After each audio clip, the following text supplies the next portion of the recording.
Good morning students. Reflection हमारा complete हो गया था। आज जो हम स्टडी करने जा रहे हैं वो स्टडी करने जा रहे हैं रिफ्लेक्शन। क्या स्टडी करने जा रहे हैं? रिफ्लेक्शन। रिफ्लेक्शन होता क्या है पहले इसको देखेंगे। What is reflection? रिफ्लेक्शन क्या है?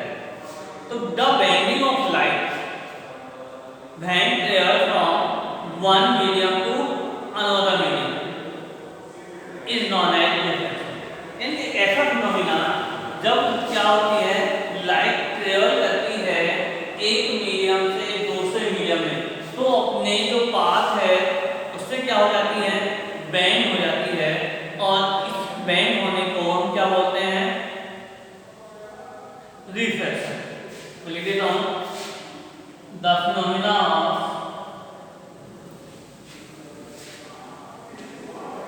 bending of light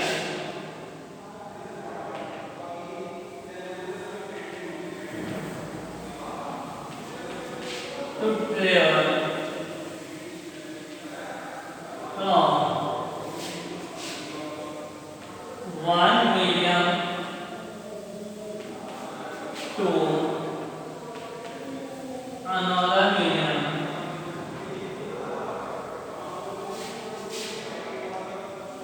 is known as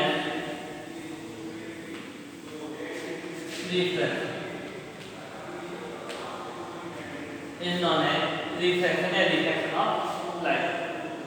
clear है? अब देखिए कैसे बैंड होती है, इसको हम स्टडी करेंगे। सपोज कीजिए ये कोई एक सरफेस है that separate two medium, एक रेयर मीडियम है एंड सेकेंड है डेंसर मीडियम।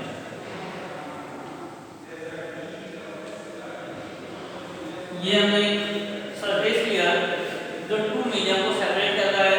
एक मीडियम रेयर मीडियम है और सेकेंड क्या है, डेंसर मीडियम।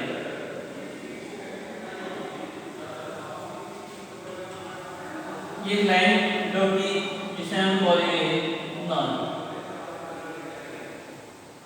रेयर मीडियम और डेंसर मीडियम। आपको बता दूं, रेयर मीडियम क्या है, कौन सा मीडियम होता है? एक ऐसा मीडियम जिसमें जो पार्टिकल्स हैं मीडियम के वो अवे होते हैं, उस मीडियम को हम रेयर मीडियम कहते हैं। और एक ऐसा मीडियम जिसमें जो पार्टिकल्स हैं दैट आर क्लोजर, जो क्या होते हैं, क्लोज होते हैं, उसे हम क्या बोलते हैं, डेंसर मीडियम।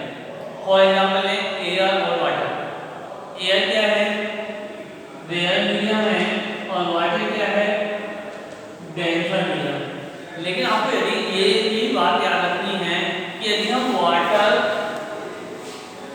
और गिलास की बात करेंगे तो वाटर और इस केस में क्या हो जाएगा, रेयर मीडियम हो जाएगा, गिलास क्या हो जाएगा, डेंसर मीडियम हो जाएगा। यानी ये इस पर डिपेंड करेगा कि जो टू मीडियम हम ले रहे हैं वो एक दूसरे के रिलेटिव डेंसर है या रेयर है। क्लियर है? ये नहीं हमेशा वाटर का आपने डेंसर बताया डेंसर रहेगा, ये ऐसा नहीं। ये डिपेंड करेगा किस पर, कि उसके कंपैरिजन में हम कौन सा मीडियम ले रहे हैं। एयर ले रहे हैं तो वाटर क्या हो जाएगा, डेंसर हो जाएगा, एयर रेयर हो गया। लेकिन गिलास ले लिया तो वाटर रेयर बन जाएगा, गिलास डेंसर हो जाएगा। क्लियर? अब ये एक रेयर इस पर इंसिडेंट होती है, इस रे को हम बोलेंगे इंसिडेंट। अब ये हमेशा याद रखना है कि जब कोई रे इंसिडेंट हुई, जब रे रेयर से डेंसर मीडियम में ट्रेवल करेगी, when a ray travel from rare medium to denser medium, it will be bend towards the north. होना क्या चाहिए, इसको इस तरह से पास होना चाहिए, लेकिन ये इस तरह से पास ना होके क्या होती है, बेंड हो जाती है टुवर्ड्स द नॉर्मल, नॉर्मल की तरफ बेंड हो जाती है। ये एंगल आई होता है और ये एंगल इस रे को हम बोलेंगे रिफ्रैक्टेड रे। ये इंसिडेंट रे है, रिफ्रैक्टेड रे है, ये इंसिडेंट एंगल है और ये रिफ्रैक्टेड एंगल। क्लियर? अब ये भी सुनिए, आगे देखिए।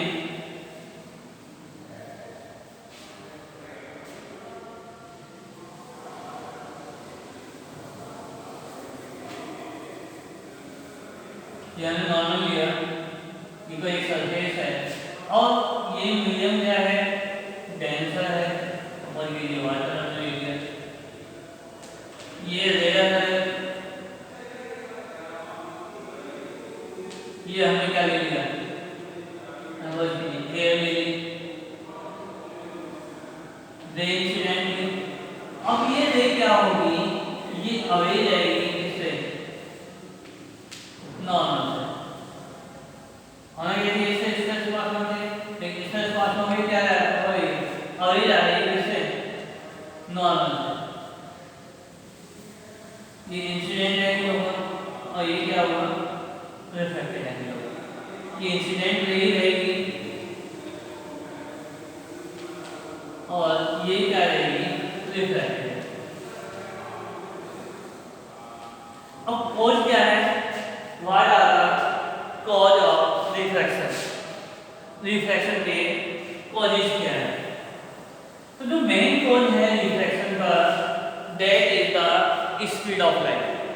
कि जब लाइट क्या होती है, ट्रेवल करती है one medium to another medium, तो उसकी जो स्पीड है वो क्या हो जाती है, चेंज होती है, जिसकी वजह से रिफ्रैक्शन क्या होता है, टेक प्लेस होता है।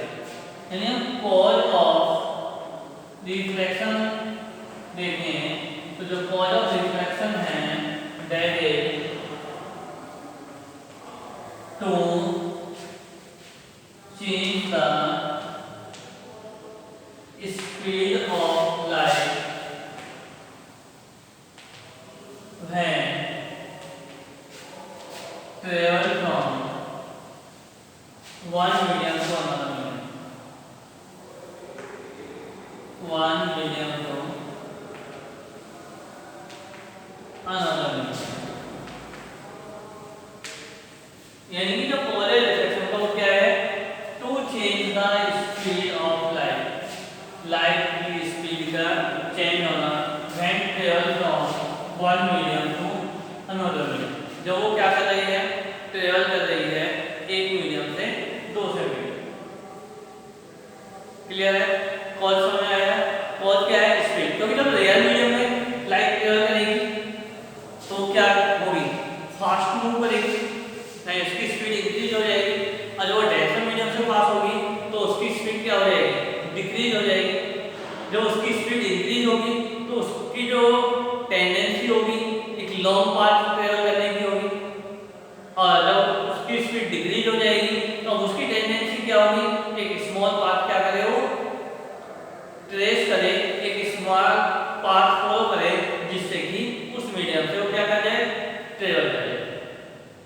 क्लियर हो? समझ में आया तुमको? अब कहाँ पर रिफ्लेक्शन डेली लाइफ में रिफ्लेक्शन का फील करते हैं, यदि उसको देखें तो आप कई बार रेलवे स्टेशन गए होंगे, बस स्टेशन जाते हैं तो वहाँ क्या देखते हैं कि वाटर सेलर होते हैं जो नींबू पानी बेचते हैं, उनके जो गिलास रखे होते हैं उनमें क्या होता है, लेमन होते हैं। और दूसरा आप देखेंगे लेमन आपको बहुत बड़े बड़े दिखाई देते हैं। वो किसकी वजह से है, रिफ्लेक्शन की वजह से, this is due to the reflection. ऐसे आप एक गिलास में वाटर लीजिए और क्या कीजिए, उसमें पेंसिल डिप कर दीजिए, तो आप देखेंगे पेंसिल आपको बैंड दिखाई देगी। कैसे दिखाई देगी, बैंड। ये भी किसकी वजह से है, this is due to the reflection. किसकी वजह से है, ये रिफ्लेक्शन की वजह से। ऐसे बहुत सारे हमारे पास एग्जांपल्स हैं जहाँ पर क्या होता है, रिफ्लेक्शन टेक प्लेस होता है। क्लियर? चलिए लॉज ऑफ रिफ्लेक्शन देख लेते हैं।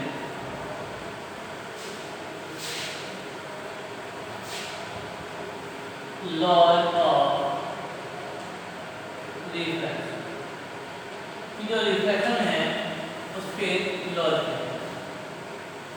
What are the laws of refraction? तो इस रिफ्रैक्शन के लिए, जैसे रिफ्रैक्शन हमने देखा था, 2 लॉज हैं।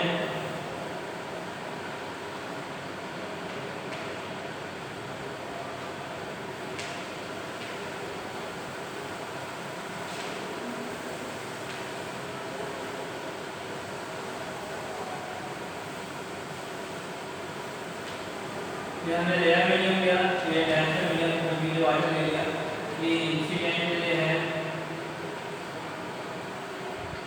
ये इंसिडेंट हो रही है, ये क्या हो जाएगी, बैंड हो जाएगी personal,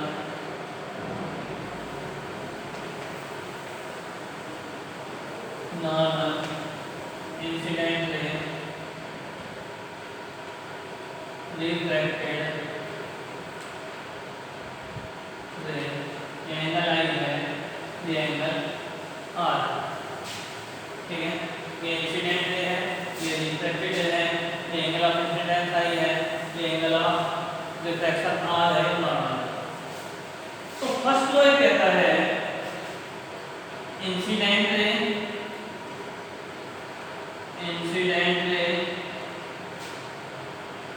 normal and refracted ray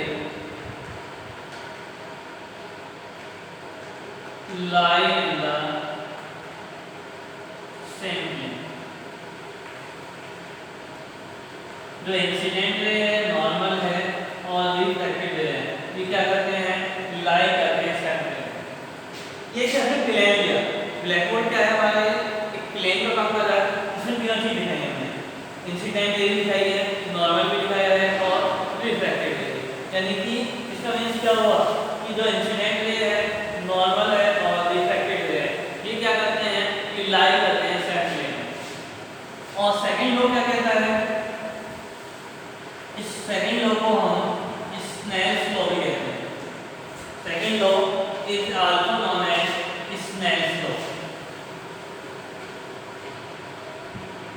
Snell's law exam में स्नेल्स लॉ के नाम से पूछा भी जाता है, पूछा गया है कि इम्पोर्टेंट आप बात कर लीजिए, इम्पोर्टेंट है आपका स्नेल्स लॉ।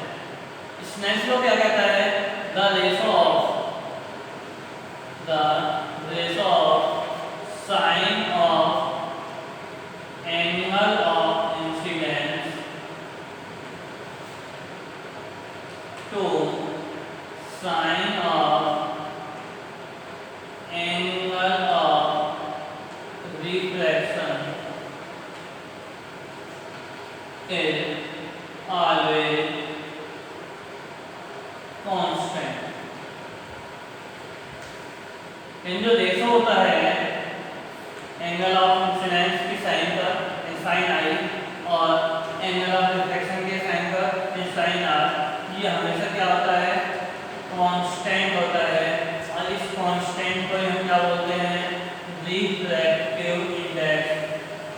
इसको हम क्या बोलते हैं, रिफ्रैक्टिव इंडेक्स। और जो रिफ्रैक्टिव इंडेक्स है इसको हम डिनोट करेंगे एन से या म्यू से, ठीक है। कुछ बुकों में इसको एन से डिनोट किया गया है, कुछ बुकों में म्यू से डिनोट किया गया है।